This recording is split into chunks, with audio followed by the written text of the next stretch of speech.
আমার নবীটাকে রে আসওয়াদ মদিনার হুর বিয়ে করতে পাঠাইছিলাম। মদিনার হুর বিয়ে করলি না, যুদ্ধের ময়দানে জীবন দিয়ে বিদায় হলে।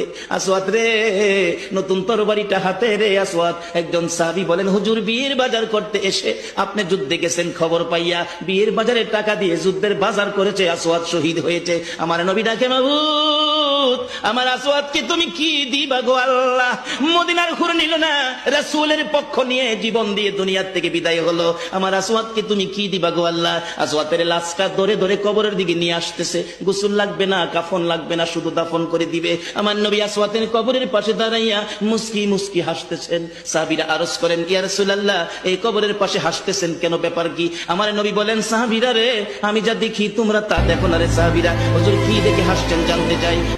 সাহাবীরা, আমার আসওয়াদ মদিনার হুর বিয়ে করতে যাইয়া যুদ্ধের খবর শুনে বিয়ের বাজারের টাকা দিয়ে যুদ্ধের বাজার করে জীবন দিয়ে কবরে রওনা হয়েছে। আমি নবী আসওয়াদের কবরের পাশে দাঁড়াইয়া দেখি রে, আমার আসওয়াদের কবরে মদিনার হুরের পরিবর্তে আমার আল্লাহ জান্নাতের হুর পাঠাইয়া দিছে।